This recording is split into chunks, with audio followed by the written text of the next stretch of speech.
गुरु प्यारी साध संगत जी, राधा स्वामी जी। संगत जी, हम आपके अपने चैनल गुरु बंदगी में आपका स्वागत करते हैं। संगत जी, आज का सत्संग पौष महीना जाड़ा बारी पानी स्वामी जी महाराज जी के ऊपर है।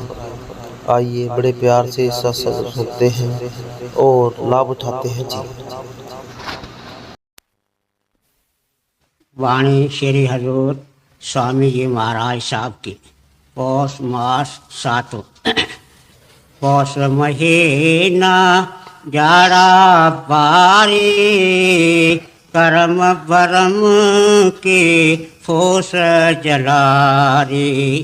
पौष महीना जाड़ा पारी करम भरम जो फूस जलारी। जल जल टेर हुआ अब पारी प्रेम पवन से तुरत उड़ारी।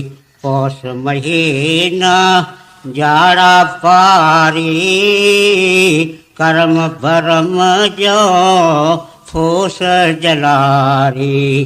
जल जल टेर हुआ जब पारी प्रेम पवन से सुरत उड़ारी। यह श्री हजूर स्वामी जी महाराज साहब की वाणी है। आपके वाणी में कई प्रकरण हैं जिनके अंदर एक 12 माह का भी प्रकरण है। इन 12 महीनों के ऊपर और महात्माओं ने भी वाणी लिखी है। श्री गुरु ग्रंथ साहिब में श्री गुरु अर्जन देव महाराज साहब का 12 माह एक चोटी का शब्द माना जाता है।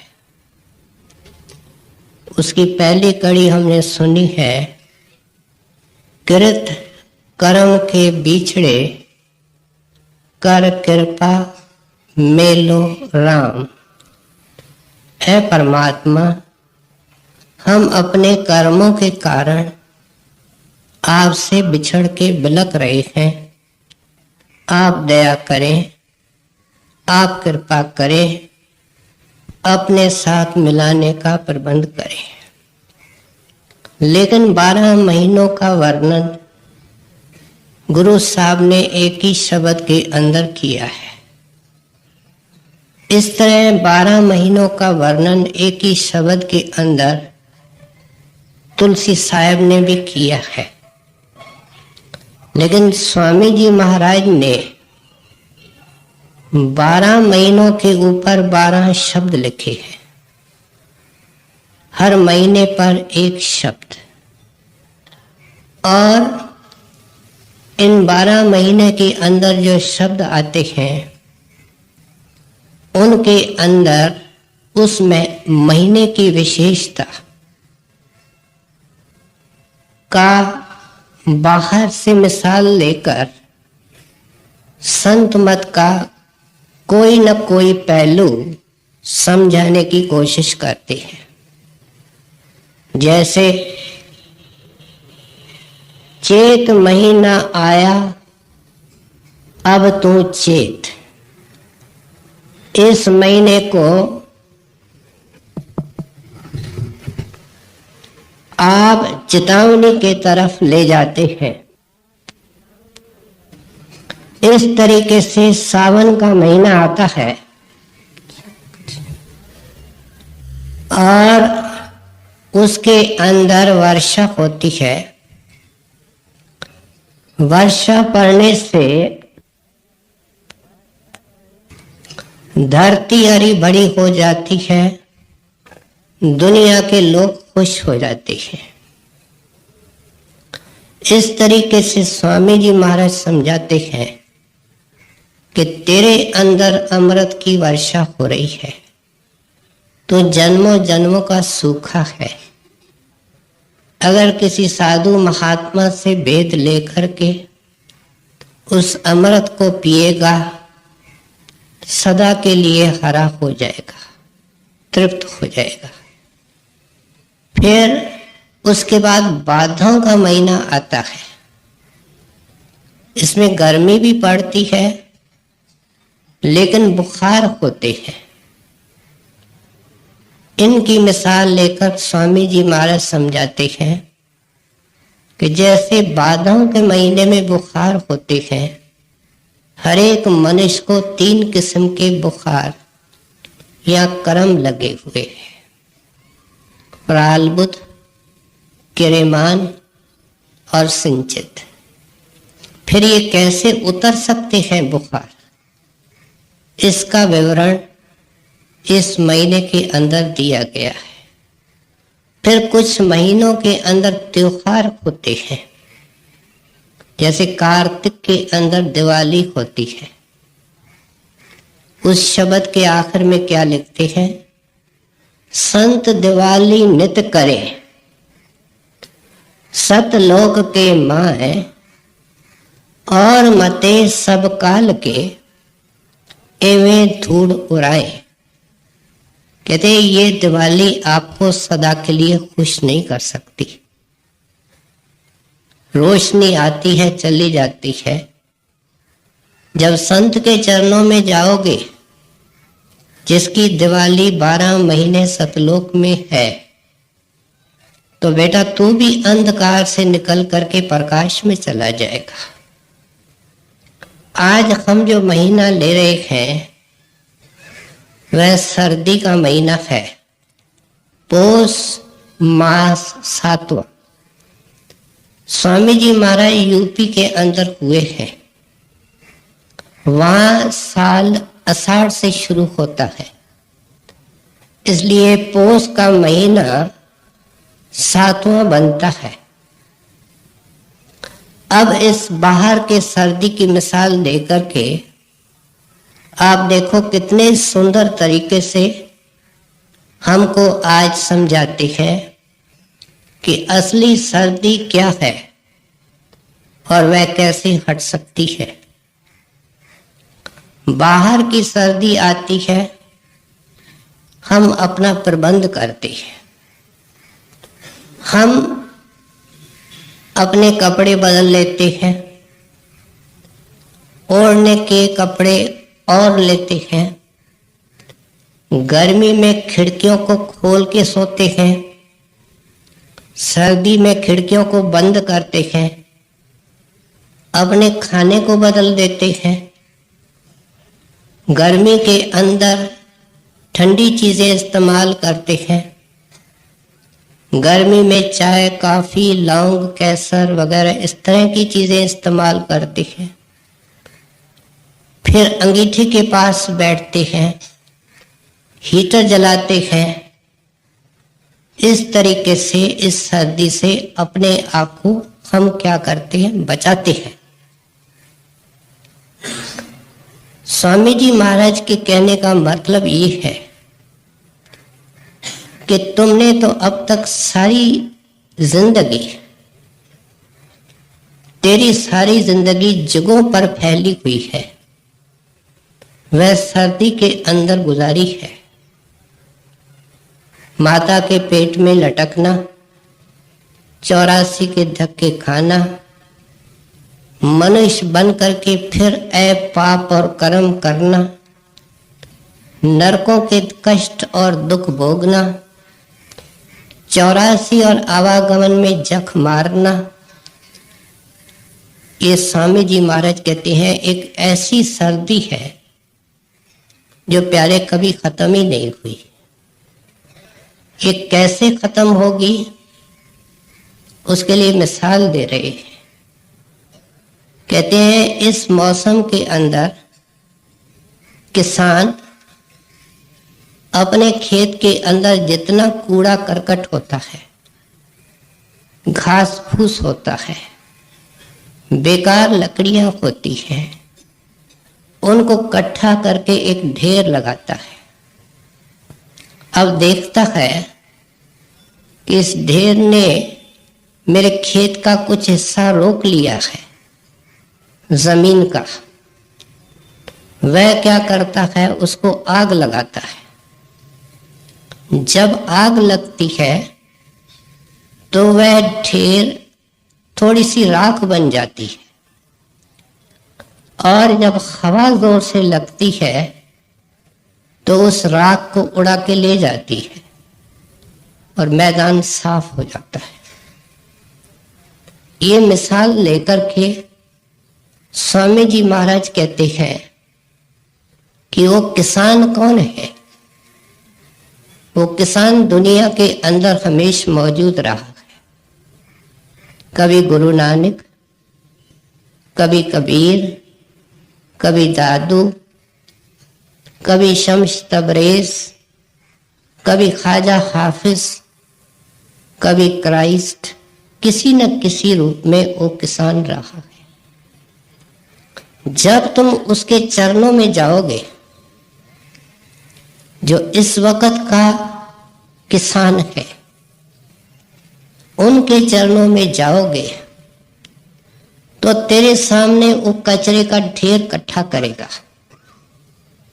वो कचरा और कूड़ा क्या है, स्वामी जी महाराज इस कड़ी के अंदर सब कुछ कह रहे हैं। कहते हैं कर्मों का कचरा है और भरमों का ढेर है। क्या समझाना चाहते हैं कि हर एक इंसान अंधाधुंध कर्म करता है, उसको कोई समझ ही नहीं है कि मैं क्या कर रहा हूं, आखिर इसका नतीजा क्या निकलेगा, इस वक्त में मैं क्यों परेशान और दुखी हूं। कभी एकांत के अंदर बैठ करके अगर इंसान इसका हल ढूंढने की कोशिश करता है तो भी नाकामयाब रहता है। हर एक दुख और कलेश से बचना चाहता है, सोचता भी है, लेकिन उसकी सोच विचार इसको मदद नहीं कर पाती है। ये संतों की थिंकिंग है, संतों के वचन है जो हमारी सहायता कर सकती है। कहते हैं उसके पास जा जो कर्म भरम से रहित है, जो मालिक का रूप है। तू एक काम जानता है ए बंदे, वो क्या है कि दूसरे के नुक्स। हम अपने भी थोड़े बहुत नुक्स जानते हैं, लेकिन जितने अपने जानते हैं उससे ज्यादा चौकीदारी बाहर मुखी करते हैं और औरों के नुक्स जानते हैं। सुबह से रात तक अगर हम डिटैच होकर के अपने आप को एनालाइज करेंगे तो सुबह से शाम तक हमारा एक आलाप है कि तुम ऐसा, तुम ऐसी, तुम्हारे अंदर ये नुक्स है, तुम्हारे अंदर ये नुक्स है। संतों के दरबार में कुछ और काम होता है। वे बेपरवाह होते हैं और अपने अनुभवी वचनों के द्वारा वो समझाते हैं कि एक जन्म के अंदर बेहिसाब इंसान कर्म करता है। बाहर से एक मिसाल लें कि एक पंसारी से हमारा हिसाब किताब है, रोज सामान आता है, उससे हमारा प्रेम है और 12 महीने के बाद हम हिसाब उसे मंगवाते हैं। जब लंबा चिट्ठा लेकर के आता है तो हम देख करके हैरान होते हैं। जब उसको पढ़ते हैं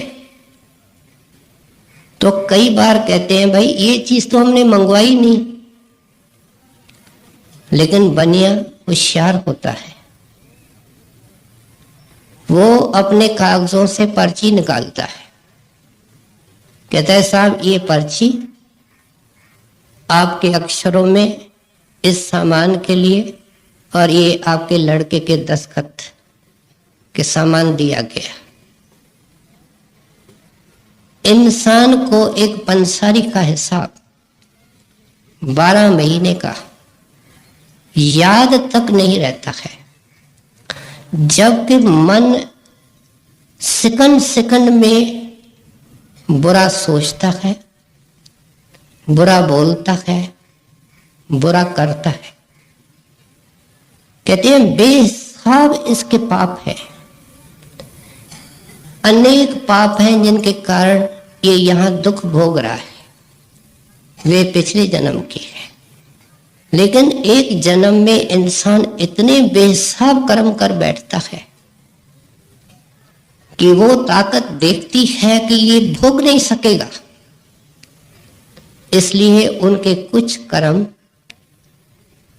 एक रिजर्व खाता है कर्मों का, उसके अंदर डाल देता है। उसको हम संचित कर्म करते हैं, और वो लेखा इतनी ऊंची जगह पर रखा है जहां कोई साधु महात्मा ही उसको पढ़ सकता है, देख सकता है। कहते हैं ऐसे महापुरुष के दृष्टि में अमृत होता है, कोमलता होती है, दया होती है। वे होते ही करुणा के अवतार हैं। जैसे हम काला चश्मा पहने तो हमको सब काले नजर आते हैं, लेकिन अगर हम सफेद चश्मा पहने तो हमको सब सफेद नजर आते हैं। संत के ऊपर सफेद ऐनक है, वह प्रेम की है, शब्द की है। वो जब हमारे तरफ देखता है तो हमारे अंदर उसको सफेदी नजर आती है। वो कौन सी? हमारी आत्मा। वह ये भी देखता है इसका मन गंदा है, शरीर के द्वारा गंदगी इकट्ठी करता है, करवाता इससे मन है। आत्मा मुफ्त में दुखी हो रही है, ये दया उसको सताती है। पूर्ण संत महात्मा के सत्संग में जो जाता है, अवल तो कोई जा ही नहीं सकता है जब तक वो दया करके, कोई बहाना करके हमको बुलाए ना। कोई बहाना बन जाता है, पुस्तक, प्रेमी, सत्संगी, अखबार, कोई ना कोई किसी के ऊपर दया करके सुपना देते हैं। जब वहां पहुंचता है तो उसको सोचना नहीं पड़ता है। शब्द जो सारे खंडों ब्रह्मांडों का सृजनहार है, वह शक्ति उसके अंदर काम करती है। वो सबके दिल का हाल जानता है और ऐसे तरीके से वचन विलास करता है कि हर एक श्रोता ये सोचता है कि ये तो मेरे लिए सत्संग हो रहा है, ये तो मेरे सवालों के जवाब आ रहे हैं, ये तो सारे मेरे कर्म निकाल निकाल करके बता रहे हैं। संतों के सत्संग बड़े ऊंच घाट का सत्संग होता है, कि उनका सत्संग वो सत्पुरुष कुल मालिक खुद करता है। अगर वो नहीं जानता है तो बाकी कौन जान सकता है। और जब धीरे धीरे उन महात्माओं के सत्संग में ये आता है तो इसको अपने पाप, इसके कर्म, ये कितना बड़ा कर्जाई है, कितना पुराना कर्जाई है, ये सब बातें उमड़ उमड़ करके खाती है, इसको चुपती है। ये सख्त महसूस करता है कि मैं क्या समझता था कि मैं एक बधिर पुरुष हूं, मैं एक विद्वान हूं, मैं धनवान हूं, मैं पदवी वाला हूं। यहां तो जो कुछ मैंने समझा था प्लस अपनी उपलब्धि, ये सब रोग का एक फोड़ा निकल के आया, बांधने का सामान निकल करके आया। कहते हैं ये संतों के सत्संग के अंदर होता है। इस तरीके से जीव के आगे अपने अपने कर्मों का ढेर लगता जाता है, कोई सवाल नहीं करता है। बगैर सवाल पूछे हरेक को अपने कर्म उस महात्मा के दर्शन करने से, प्रवचन सुनने से पता लगता है। मौलाना रूम साहब तो यहां तक लिखते हैं कि ऐ बंदे, तुम संतों और फकीरों की क्या कदर जानो, तुम चुपचाप जाकर के उनके चरणों में बैठो। अगर वो कुछ वचन भी नहीं करते हैं तो प्रेम और श्रद्धा से उनका दर्शन करो, करके देखो। कहते हैं करते करते तेरे जितने सवाल है अंदर से, वे वास्तव में उनका जवाब नहीं मिलता है, वे खत्म हो जाते हैं, वे डिसॉल्व हो जाते हैं। इसलिए कहते हैं कि कर्मों का ढेर लगा के हमारे सामने रखता है वो किसान रूपी सतगुरु, और फिर भ्रमों का जिक्र करता है। सारे भ्रम किस चीज से शुरू हुए? इस काया से। आज ये काया नहीं, संसार नहीं, संसार का कोई प्राणी नहीं, संसार की कोई वस्तु नहीं, सबसे अलग इंसान कितना मूर्ख है जो इसका अपना है उसके बारे में बेखबर, जो इसका नहीं न है न हो सकता है उससे चिपका हुआ है। ये संतों महात्माओं के सत्संग में चीज मिलती है कि ऐ बंदा, एक इंसान कल सड़क पर चल रहा था, आज शमशान भूमि में उसका धुआं निकल रहा है। एक इंसान आज सड़क पर चल रहा है, कल को सतनाम सतनाम सत है। तुम आवाज सुनते हो, तुम मेहमान नहीं अपने आप को समझते, तुम अपने आप को रहने वाला समझते हो। मैं तो इस देह को एक भ्रम मानता हूं, सारे भ्रमों की खान यहां से निकली है। फिर दुनिया के कष्ट सबको आते हैं, ये है ही दुखों की नगरी। जब इसको जोर नहीं चलता है, वकील की मदद, डॉक्टर की मदद, पदवी वाले की मदद, अपना जोर, सब विफल हो जाते हैं। तब आकाश के तरफ मुंह करता है, मंदिर में जाता है, तीर्थ में जाता है, किसी जंतर तंत्र वाले के पास जाता है, किसी बड़े पंडित के पास जाता है। संत कहते हैं तू अपने आप को धोखा दे रहा है, इससे कुछ नहीं होगा। क्योंकि जिसको तू अरदास करना चाहता है, जिससे तू माफी लेना चाहता है, वो इनमें से किसी स्थान में नहीं है, वो तो तेरे अंदर है। तू तीर्थों में जाकर के, लोग उत्तर में अमरनाथ को गए, दक्षिण में कन्याकुमारी तक गए, पूरब और पश्चिम में एक तरफ द्वारका, दूसरी तरफ गया, चारों कोनों की खाक छानी। एक निकालो जो कहे कि मुझे परमात्मा मिला। संत कहते कितने बड़े धोखे और भ्रम के अंदर हो। ये जो भ्रम है, कोई कहता है हमारे बुजुर्ग जो ये करते आए, कर्म धर्म पूजा पाठ पुण्य दान, पढ़ना पढ़ाना, यज्ञ आदि, इनकी कोई कीमत नहीं। संत कहते हैं कीमत है। पहले भी ये शुभ कर्म थे, इस वक्त भी शुभ कर्म है, और इसके बाद भी शुभ कर्म। अगर हम परमात्मा के निमित्त करते हैं, अगर सौदेबाजी करते हैं कि मालिक हमारा ये काम करो, मैं इतनी बेटा मंदिर में दूंगा, माफ करना, वो शुभ नहीं है, वो तो सौदा है। लेकिन परमात्मा के निमित्त अगर ये करता है तो शुभ कर्म मिलता है, और उस शुभ के कारण सुंदर काया मिलेगी, नेक संतान मिलेगी, सवारी का साधन मिलेगा, पैसे में हाथ खुला रहेगा, इज्जत भी होगी।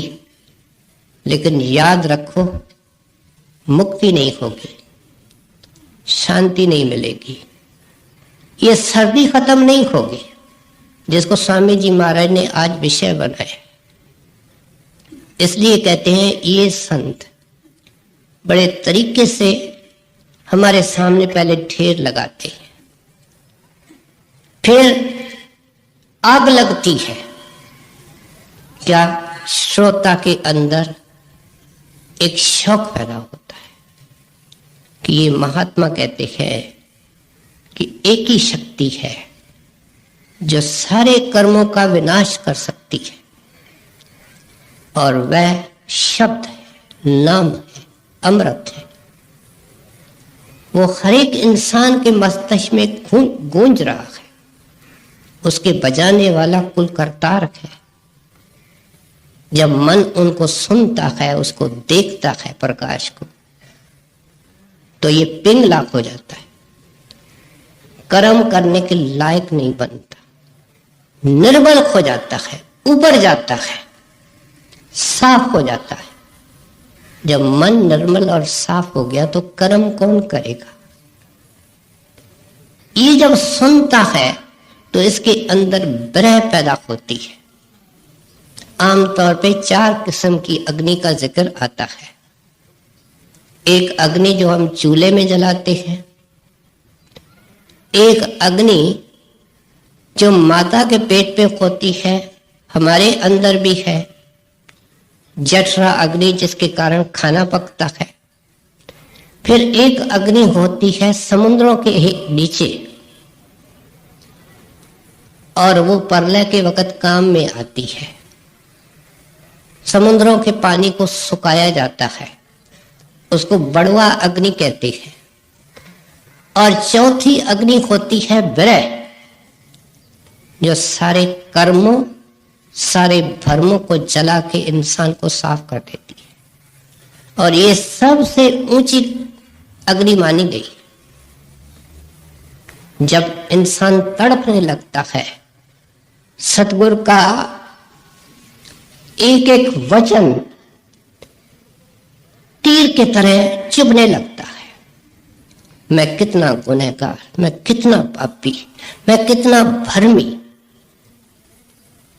हमने श्री गुरु नानक देव जी महाराज के बारे में सुना है कि अपना सारा सुख छोड़ा, सारा आराम छोड़ा, भारत के कोने कोने का दौरा किया, पैदल किया। उस जमाने के अनुसार कोई साधन मिला तो सवारी ली, और उन्होंने आखिर में दौरा मक्के मदीने की तरफ किया। वहां से जब वापस आ रहे थे तो एक गांव में शाम का वक्त हो गया, वहां निवास करना था। वहां एक भाई सज्जन रहता था। वो देखने के अंदर एक जेंटलमैन, बिल्कुल साफ सुथरे कपड़े, रहन सहन का स्तर अच्छा, और अपने आप को उदार कहलाता था। एक मंदिर बनवा दिया था जिसमें हिंदू ठहर सके, एक मस्जिद बनवा दी थी जिसमें मुसलमान यात्री ठहर सके, लेकिन था लुटेरों का सरदार। उनका आदर करता, उनकी सेवा करता, खिलाता पिलाता। रात को उनके साथी उनको खत्म करते, उनका माल असबाब सारा हड़प कर लेते। गुरु साहब और उनके दो मुख्य चेले सेवक जब इसने देखे और इसने सुना कि गुरु नानक देव जी महाराज समझ गया मोटी आसामी है, इनके बहुत सेवक हैं, इनके पास काफी माल होगा, झुक झुक करके प्रणाम करता है। आइए महाराज, मेरे घर को पवित्र कीजिए। बड़े सुंदर स्थान पर उनको ठहरने को जगह दी, हर प्रकार की सेवा की। शाम हुई, फिर रात होने लगी। सजन गुरु साहब के पास आते हैं, कहते हैं महाराज बहुत देर हो गई, अब आप आराम करें। कहते हैं भाई सजन सुन, हमारा एक नियम है कि सोने से पहले हम सत्संग करते। तुम ऐसा करो कि तुम्हारे कुटुंबी, तुम्हारे रिश्तेदार, आसपास में कोई तेरे दोस्त मित्र हैं, उन सबको बुलाओ, कुछ देर सत्संग होगा, फिर आराम करेंगे। बुलाया। भाई सज्जन ने क्या ठानी थी कि इसको मारना है। गुरु साहब ने क्या ठानी थी कि इसको तारना है। वे संत रोशनी में होते हैं, हम जीव अंधकार में हैं। सत्संग ऐसे तरीके से किया कि वह सज्जन ठग सोचने लगा कि ये महात्मा मुझे जानते हैं, मेरे सारे करतूतों को जानते हैं, मैं क्या क्या करता हूं उसको जानते हैं, और जो मैं कर रहा हूं उसका क्या नतीजा निकलेगा इसको भी खोल खोल करके समझाते हैं। गुरु साहब के वाणी का शब्द हमने सुना होगा जिसमें ये कड़ियां आती हैं, सजन से जेड़े चल दिया नाल चलन, जिथे लेखा मंगिए तिथे खड़े दसन। यहाँ सज्जन संत को कहते हैं। कहते हैं सच्चा मित्र वो है जो अंत वेले आए परलोक में छाती पर हाथ रखे कि इसको कुछ नहीं कहना, ये मेरा बेटा है, जो बात करनी है वो मेरे से करो। गुरु साहब ने सज्जन के दो अर्थ लगा दिए। उधर सज्जन समझ रहा है कि ये मेरे को संबोधित कर रहे हैं। उस शब्द के आखिर में क्या आता है, नानक कचड़िया सु तोड़, ढूंढ सजन संत पकिया। दुनिया के जितने रिश्ते हैं एक कच्चे सूत के तरह है, कच्चे धागे के तरह, टूटने में क्या देर लगती है। हम देखते हैं जिंदगी में टूट जाते हैं, अंत वेले तो सारे ही टूट जाते हैं। ढूंढ संत सजन पकिया, ये जूंदे विछड़न ओ मोया न जासी छोड़। सत्संग में गुरु साहब ने खोल खोल करके समझाया कि इंसान अंधाधुंध कर्म करता है, अग्नि के थंभों से इसको लटकाया जाता है, नरकों के आग में इसको जलाया जाता है, सांपों की माला इनके गलों में डाली जाती है। इंसान कुछ सोच, अक्लमंद बन। सत्संग खत्म हो गया। सब चले गए। सजन ठग एक बदला हुआ इंसान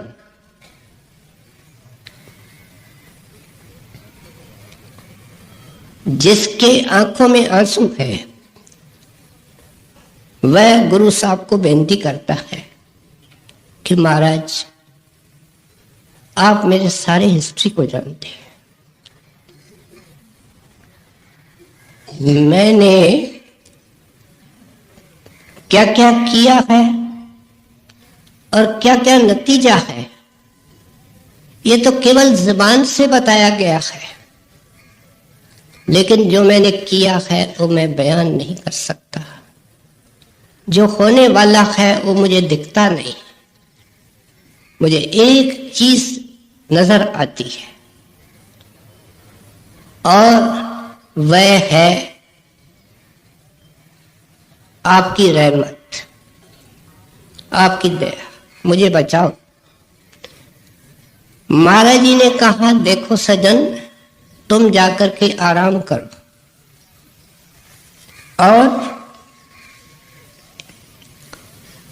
सुबह को हमारे पास आना। गुरु साहब ने बगैर बताए उसको कहा तुम लुटेरे हो, तुम डाकू हो, तुमने डकैतियां की हैं, लोगों को मारा है, लूटा है, लेकिन इंसान किसी भी स्टेज पे बख्शा जा सकता है अगर वो पिछले गुनाहों का पछताव करे, आगे के लिए तौबा करे, जो कुछ तेरे पास है उसको गरीबों के लिए लुटा दे। मैं तरीका देता हूं नाम जपने का। इस गंदी गंदी आदतों को छोड़ के नाम जप, तेरे को शांति मिलेगी। वो भाई सज्जन या सज्जन ठग श्री गुरु नानक देव जी का एक बहुत प्रेमी सत्संगी हो गया। कहते हैं ये संत ये है सर्दी। जैसे किसान उस ढेर को पहले ढेर को लगाता है, फिर उस इंसान के अंदर शौक पैदा करता है, आग, और फिर जब प्रेम पैदा हो जाता है, प्रेम पवन से, कहते जैसे हवा उस राख को उड़ा के ले गई, सारा कचरा साफ हो गया, हृदय शुद्ध हो गया। ये है विषय। सर्दी क्या है संतों की, कैसे सर्दी खत्म हो सकती है, इसके संबंध में स्वामी जी महाराज को आगे सुने। पौष महीना जाड़ा पारे, करम भरम जो होश जलारे, जल जल ठहर हुआ जब पारे, प्रेम पवन से तुरत उड़ारे, मौसीत ने चित को केरा, सूर विवेक किया गट फेरा। उस सर्दी की मिसाल है। कहते हैं मोटी मोटी सर्दी, जो साधन मैंने अभी बताए उनके करने से चली जाती है। बाकी जब हल्की सर्दी रहती है तो हम सूरज के निकलने का इंतजार करते। सूरज निकलता है, सर्दी में धूप निकलती है, हम लॉन में बैठ जाते हैं, चारपाई निकाल करके, कुर्सी निकाल करके धूप में बैठ जाते हैं। सारा शरीर गर्म हो जाता है, वार्म अप हो जाता है। एक विशेष प्रकार का मन के अंदर शांति का अनुभव होता है। स्वामी जी महाराज कहते हैं सत्संग सुन के, थोड़ी बहुत नाम की कमाई करके सारे शौक उड़ जाते हैं, सारे बंधन ढीले हो जाते हैं। लेकिन ऐसे प्रेमी को भी मोह सताता है। मोह सबसे ज्यादा हमारा अपने तन से है। जो भजन करने वाले हैं उनको पता है सारा मोह छोड़ना आसान है, लेकिन इस देह का मोह छोड़ना कितना मुश्किल है। एक एक नाड़ी से, शरीर के एक एक अंग से चैतन्यता को हटाना, जीते जी मौत के घाटी के नजदीक जाना, जो महल हमने सजाया है उसको जलाना, अपने हाथों से जिंदगी में अति मुश्किल काम है। फिर स्वामी जी महाराज कहते हैं जैसे जैसे नाम मिला वक्त गुजरता गया, बेपरवाही इसकी बढ़ती गई, बुढ़ापा आ गया। बुढ़ापे में क्या होता है कि अपने तन का मोह कम हो जाता है। क्या पहरे, क्या सजावट करे, चश्मा लग गया, बाल सफेद हो गए, शरीर में ताकत नहीं, आंखों में नजर नहीं, वो मोह ट्रांसफर होता है। बेटों में जब वे बड़े हो जाते हैं तो पोतरों में, और फिर इसका मन अगर सत्संग का असर लेता है तो और बात है, नहीं तो खाट हवेली में और धन संपत्ति में जो जवानी में उड़ाता है वो बुढ़ापे में इकट्ठा करना चाहता है, संग्रह करना चाहता है। बड़े महाराज जी खुद एक बात सुनाया करते थे कि बुढ़ापे के अंदर आदमी तकदीर वाला आया, उसको नाम मिल गया, उसका अपने पोतों के अंदर बड़ा मोह था, सारा वक्त उनके बीच में रहता था। भजन को छोड़ के इंसान किस तरह है, जैसे एक सूने मकान के अंदर एक कौवा है। कौवा खामोश नहीं बैठता है, उड़ता है, चोंच मारता है।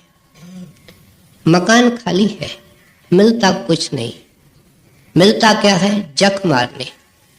ये इंसान करता है, कभी सिनेमाओं में, कभी वीडियो में, कभी यारों में, कभी दोस्तों में, है ही कुछ नहीं, खाली मकान में चोंच मार रहा।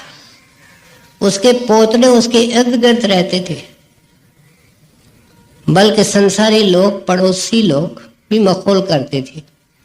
ये कहता है मैं संतों का सेवक हूं, कितना इनका इन बच्चों के अंदर मोह है, ये मरेगा कैसे। लेकिन जब उसका अंत समय आया तो गुरु दयाल, दीन दयाल अपने नाम के बिरद को देखते हैं। हमारे खरखोट को अगर देखना शुरू करें, माफ करना, हम तो उनके सामने नहीं जा सकते। नाम तो बड़ी ऊंची चीज है। हमारी छाया जिसको लग जाए वो पापी बन जाए। हम इतने ऊंचे नाम के इतने जन्मों में जुगों में अधिकारी नहीं बने, ये तो उनकी रहमत है।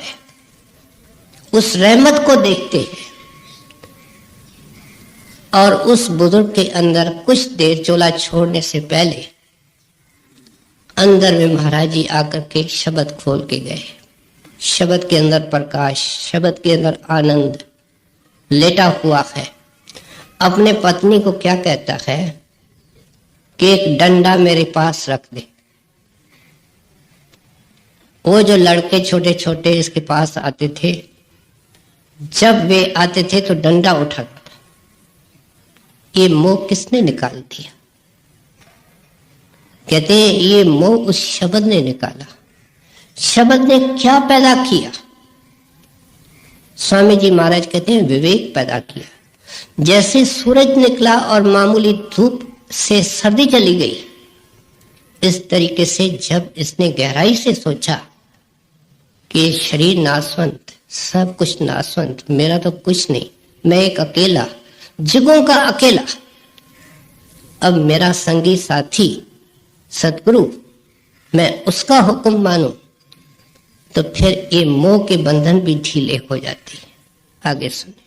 मोह शीत ने चित्त को घेरा, सूर विवेक किया कट फेरा, फेरा करत भगति गुरु जागे, सुरत बयन हद अनुरागे।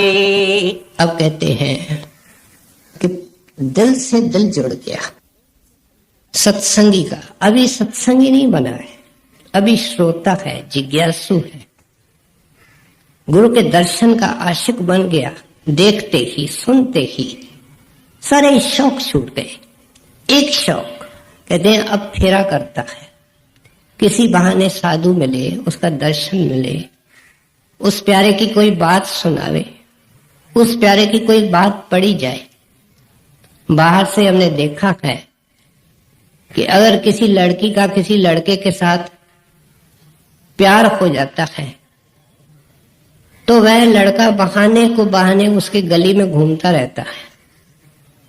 कोई पूछता है भाई क्यों, तो कोई बहाना बनाता है, लेकिन कारण तो एक होता है कि उसका दिल कहीं जुड़ गया है। घर में बैठा नहीं जाता, बैठता है तो वो शक्ल घूमती है, बैठता है तो वो वचन कानों में गूंजते हैं, बार बार उनके तरफ जाना चाहता है, बार बार सत्संग करता है। ये स्वामी जी महाराज का अर्थ है। कहते हैं जैसे जैसे जाता है अंधकार हटता जाता है, प्रकाश आता जाता है। आगे स्वामी जी महाराज को सुने। फेरा करत भक्ति गुरु जागे, सुरत भरी अन हद अनुरागे, राग पग सब दूर निकारा, विमल विरह राग समारा। कहते हैं क्या निकल गया, हमारा हृदय भरा हुआ है।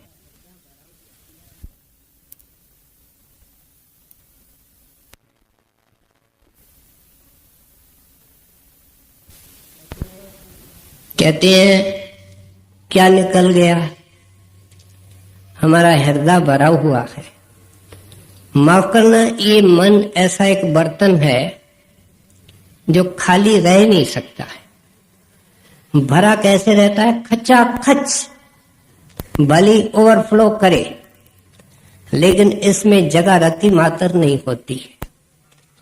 इस वक्त हमारा मन खचा खच भरा हुआ है, इच्छाओं से, तमन्नाओं से, शक्लों से, पदार्थों से, बेअंत प्रकार के इंसान के मोह है।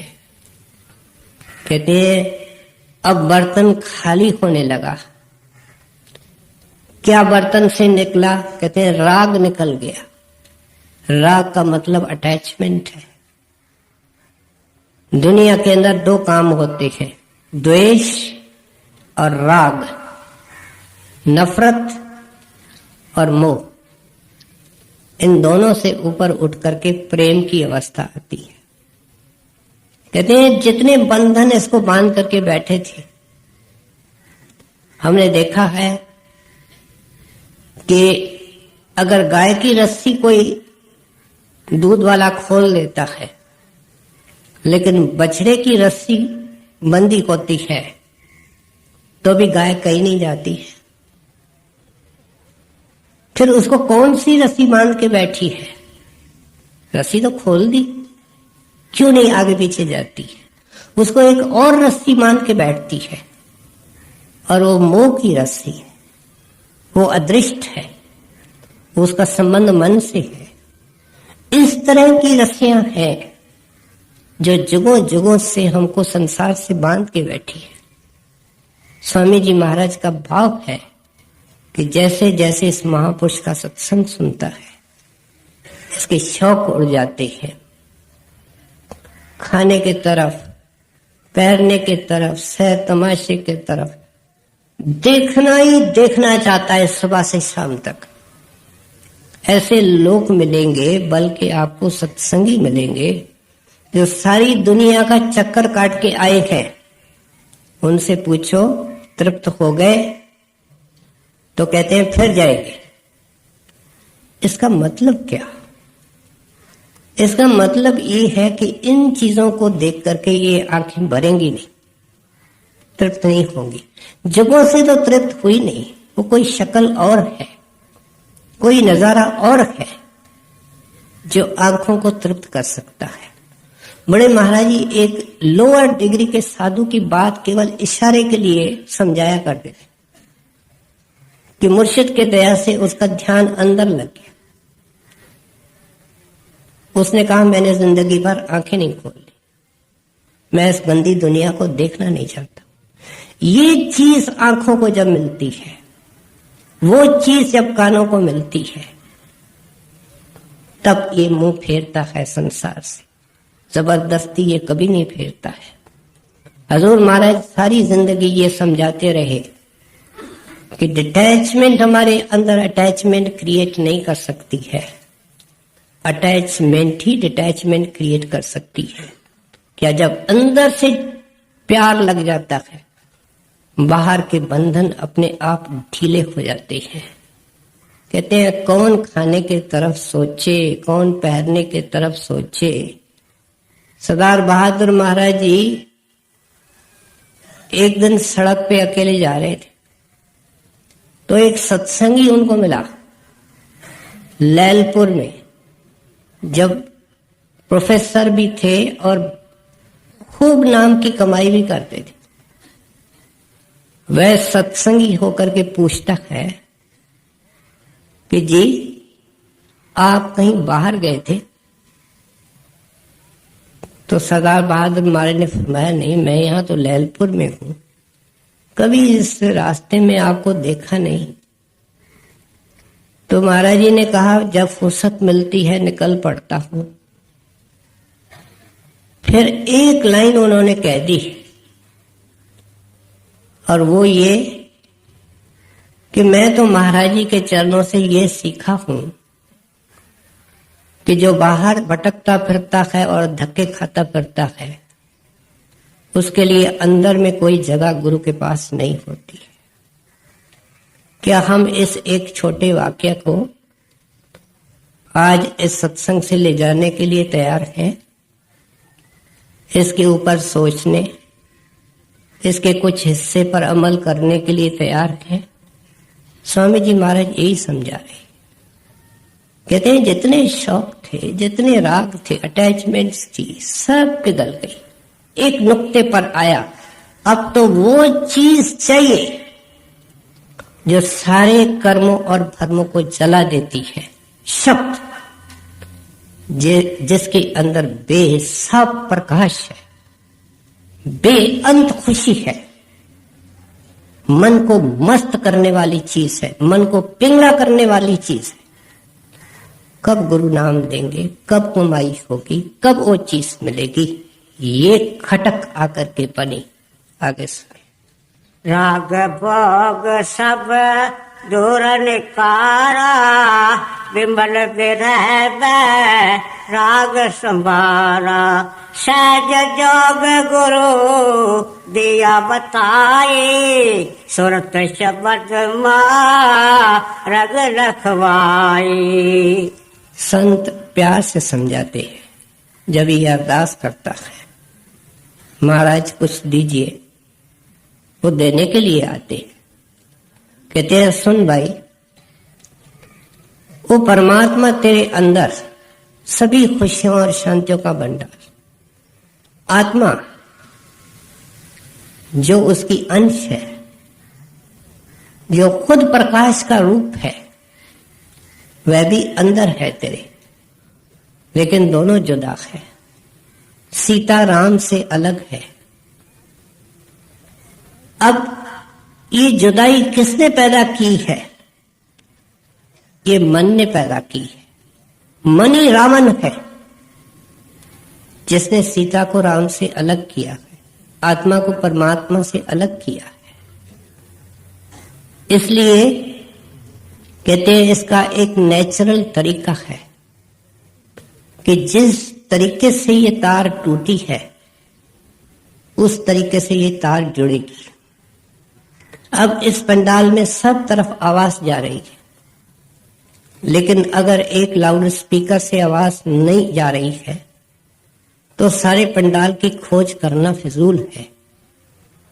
जिस जगह में वो तार टूटी हुई है वहां पहुंचना पड़ेगा और वहां जोड़ना पड़ेगा। जोड़ने से क्या होगा, वहां से आवाज निकल पड़ेगी।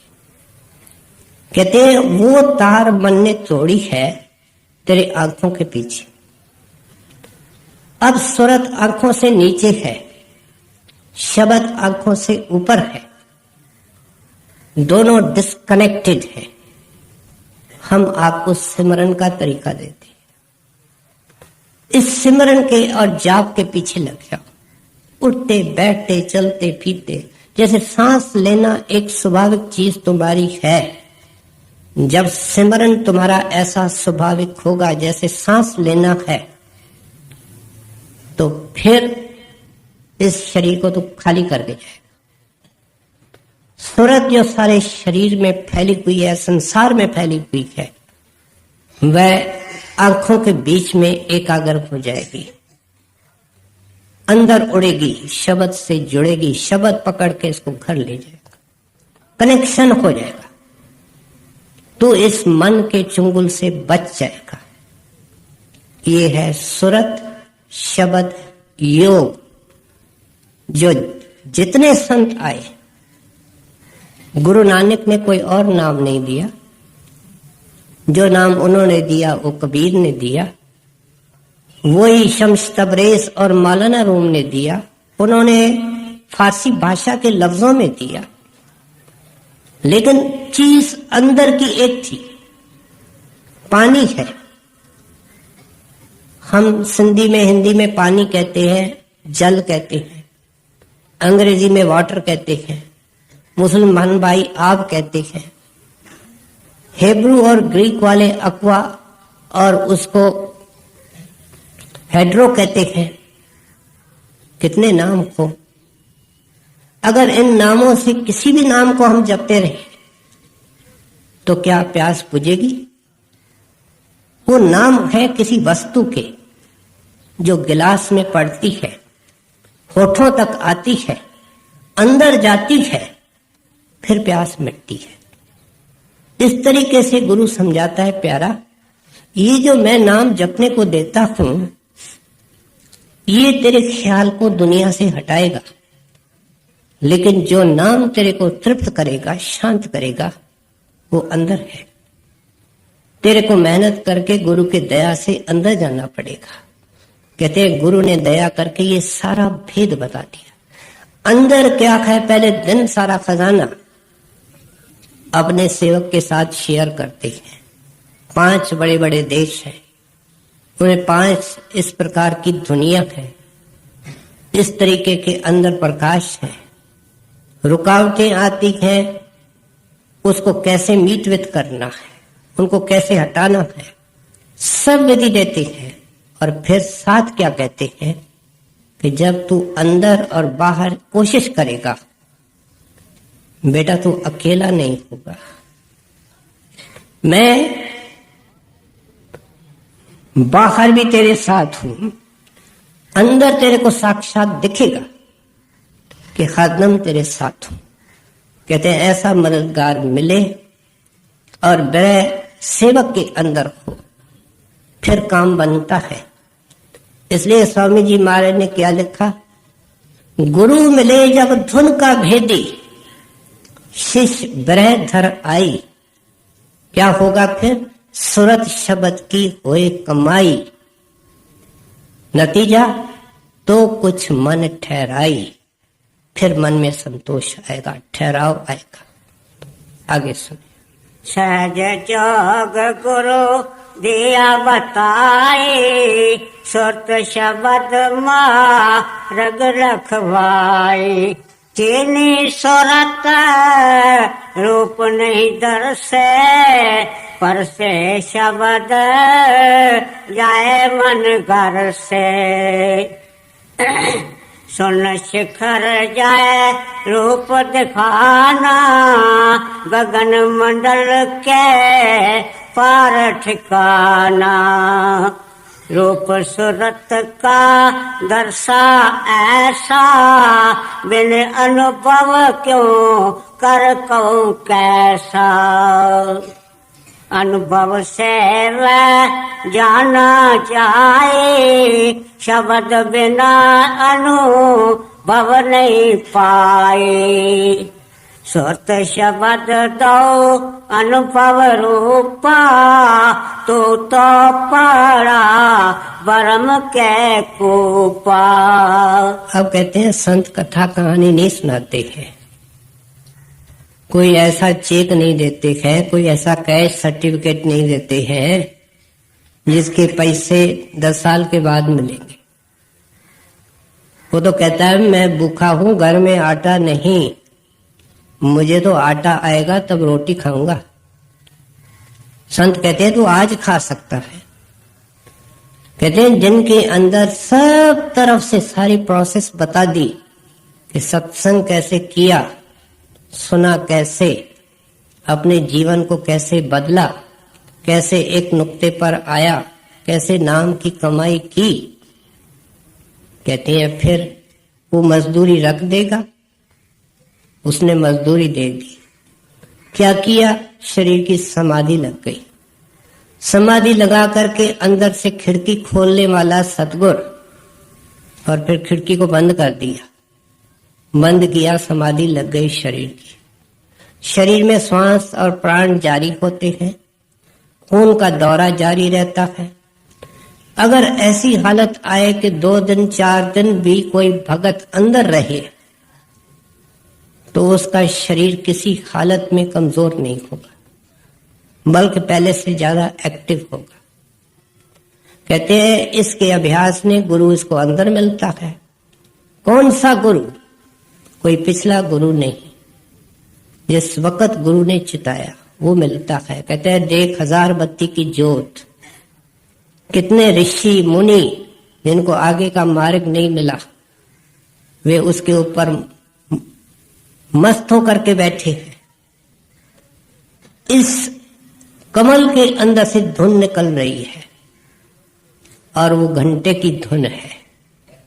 तुम पूरा ध्यान उसमें लगाओ, यही मेरा रूप है, यही अपना रास्ता है। जब सूरत ने उस धुन को सुना, शब्द को सुना, फिर क्या होगा? 3 रास्ते हैं, दाएं बाएं, दोनों तरफ नजारे हैं। दाएं तरफ लुभाने वाले, बाएं तरफ डराने वाले, लेकिन ख्याल बीच में, नाम में, शब्द में, सीधी सड़क। इसलिए कहते हैं जब उसमें ध्यान रखोगे तो सूरत कोई दुनिया में ऐसा रॉकेट नहीं। पहले बताओ, मन जैसा कोई रॉकेट है? हम अमेरिका से होके आए थे, अभी आंख बंद करें, 1 सेकंड के अंदर अमेरिका के उस होटल में, अमेरिका के उस आदमी से हम बात कर रहे हैं। कोई रॉकेट इतने देर में जा सकता? जब मन की ये स्पीड है तो फिर आत्मा की गति क्या और शब्द की स्पीड क्या?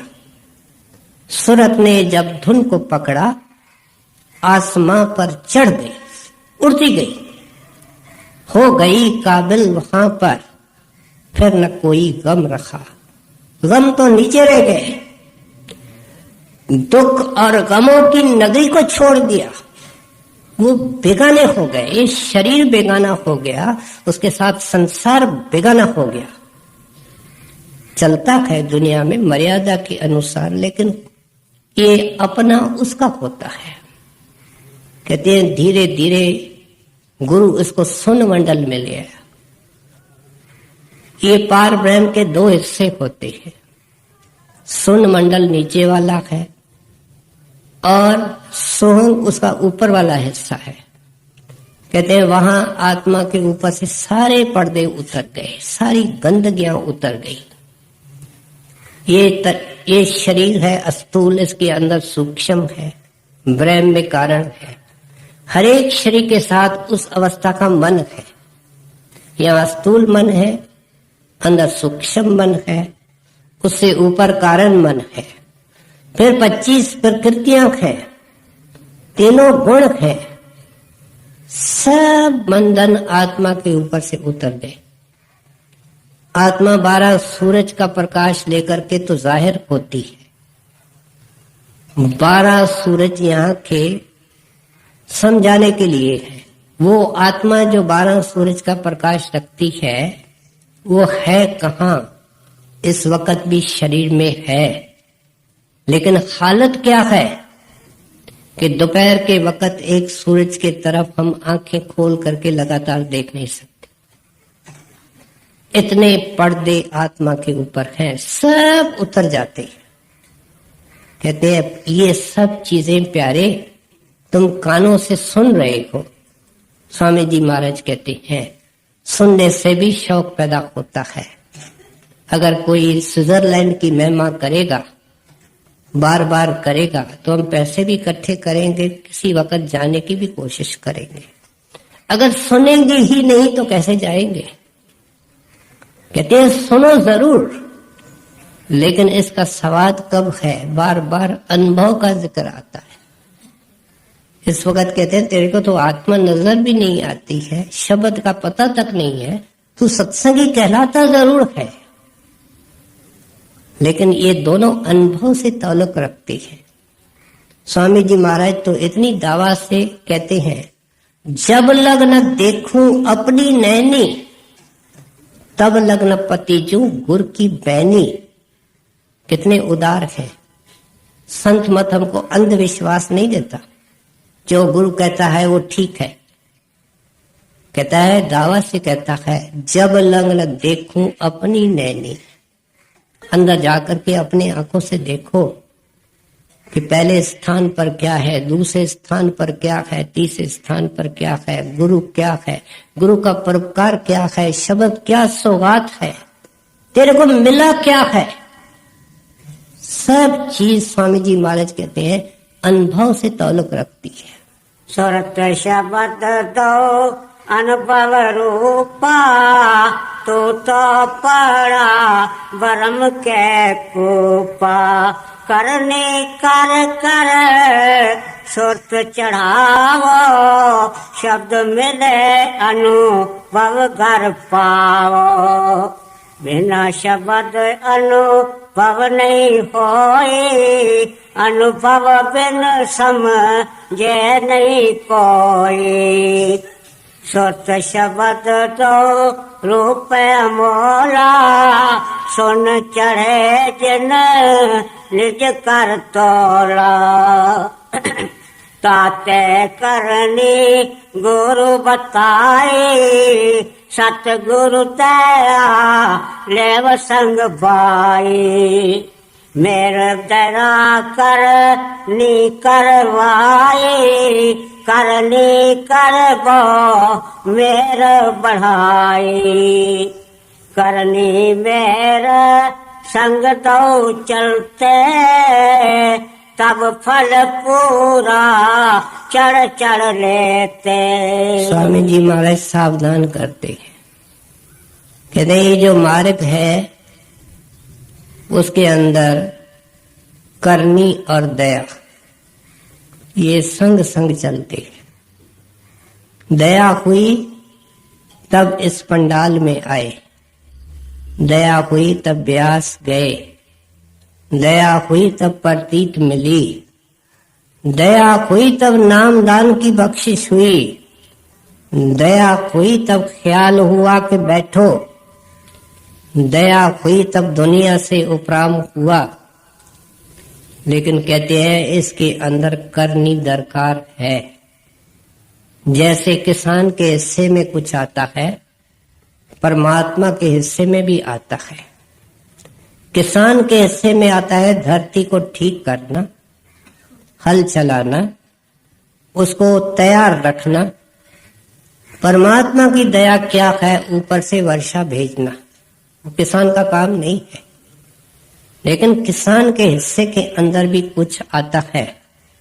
फिर वर्षा भी हो गई तो उसकी देख रेख करना, उसको कीड़ों मकोड़ों से बचाना, समय पर उसको काटना, बहुत कुछ हिस्से में इंसान के आता है। इंसान को पुरुष कहा गया है और इसलिए पुरुषार्थ की उम्मीद इससे की जाती है। कहते हैं खाना भगवान बनाता है। जितने दुनिया के अंदर वनस्पति है उनके बीज कैसे आए? सब भगवान ने बनाए हैं, लेकिन लोग मेहनत करते हैं, उनको उगाते हैं, खाते हैं। इस तरीके से कहते हैं जो चीज है वो परमात्मा की है। पत्थर परमात्मा का, सोना परमात्मा ने बनाया, जवाहर परमात्मा ने बनाया, क्या इंसान ने बनाया? लेकिन इनको लेकर के ये मकान बनाता है, अमीर होता है, इसके हिस्से में भी कुछ आता है, उसको संत करनी कहते हैं, पुरुषार्थ कहते हैं। कहते हैं जैसे जैसे दया होगी करनी बनेगी, जैसे जैसे करनी करेगा ऐसे। संगत जी, अब हम आपसे इजाज़त चाहते हैं। जिन्होंने अभी तक हमारे चैनल को सब्सक्राइब नहीं किया वो ज़रूर कर लें, क्योंकि हम ऐसे ही बेशकीमती सत्संग लेकर आते रहते हैं। सो संगत जी, फिर मिलेंगे एक नए सत्संग या एक नई साखी के साथ। राधा स्वामी जी।